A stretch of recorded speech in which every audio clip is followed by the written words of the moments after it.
Hello guys, and yeah, I know that the title may be a bit too dramatic, but it is true that the Angelina Jolie movies contributed to the games we have now.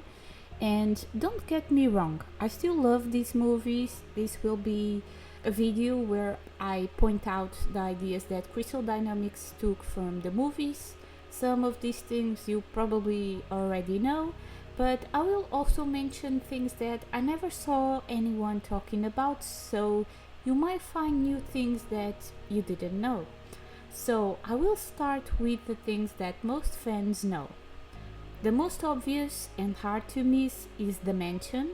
In the Legend trilogy, we can explore a mansion that has the same hall and technology room like we saw in the first movie. The backpack that Laura uses in Legend and Underworlds is the same as the one she uses in the first movie. Lara in the second movie doesn't use a braid anymore.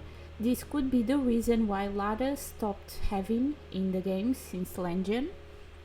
Bryce was inspired by Zip from Tomb Raider Chronicles, but they weren't the same. They were just good with technology and had a van.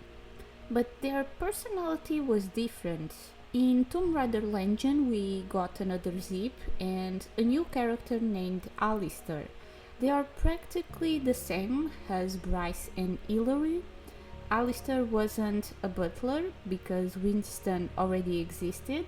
In other words, I think Hillary is a mix of Winston with Alistair. We can use a white catsuit that is a reference to the one that Angelina wears in the beginning of the second Tomb Raider movie. In Tomb Raider Legend, Lara's wardrobe has the same skull that Angelina has in her belt and uses in the first movie. In Rise of the Tomb Raider, we have a DLC named Blood Ties that is basically a level in Lara's mansion, and there we can find in Richard's office a photo of him with Lara and Anna, where Lara is wearing a dress with a similar color to Lara's classic tank top. In the first movie novelization, Lara has in her room the same photo. The only difference is that there is no Anna, of course. The Larson from Tomb Raider Anniversary has a completely different personality from the original character that was way funnier.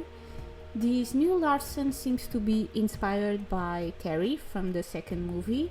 They both have a crush on Lara, used to be Marines, save Lara sometimes. They have also no problems in fighting Lara. They can't be trusted and are killed by Lara when they get in the way. But like that scene where she doesn't want to kill them, but she has to because they are in the way.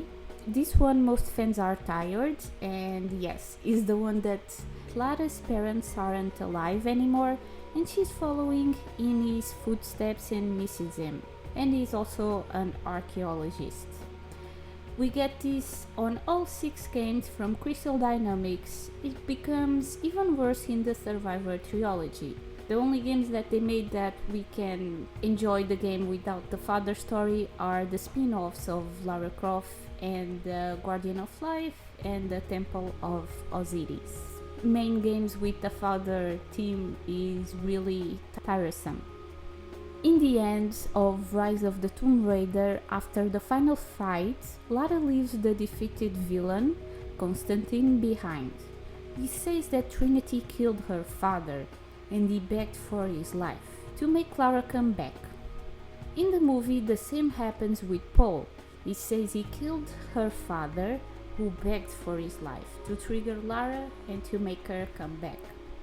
Exactly the same thing. Walk away from me. Wait! Trinity killed your father! No, you're lying. He begged for his life. And when that failed, he begged for yours. You're wrong! Shut up! Just shut up! Wait! Your father begged for his life when we caught him betraying us. He pleaded like a baby. Surrender.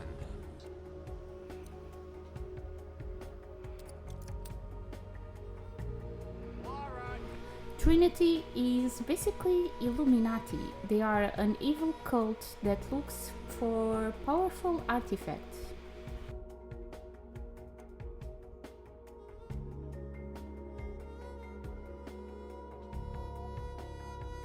This was the last one that I found out after watching the first movie again. So there is an artifact that only works during an eclipse. It tempts Lara with visions of having her father back, but in the end she wins the temptation and makes what is right. We see it again in Shadow of the Tomb Raider. We still are getting things from the movies.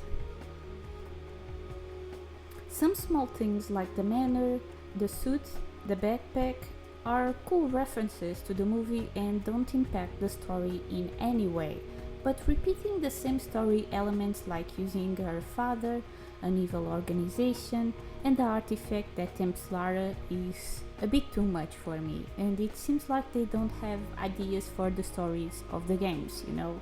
It was also the movies that changed Lara from an anti-hero to a hero. In the classic games, her adventures would start because she loves exploring tombs and she happened to save the world in the process, you know, like, oh well, there is a bad guy also looking for the artifact, so I'm gonna stop him. And in the end, she was just having fun. The legend Lara wanted to find her missing mother and prove that her father's studies were right. The survivor Lara also wanted to prove her father was right and wanted to stop Trinity because they are evil. So her adventures are based like, oh, Trinity wants to get that, so I have to stop them. Like she's an hero. So yeah, a revenge trip.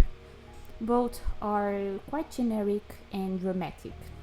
And yeah, I do prefer seeing Lara having fun.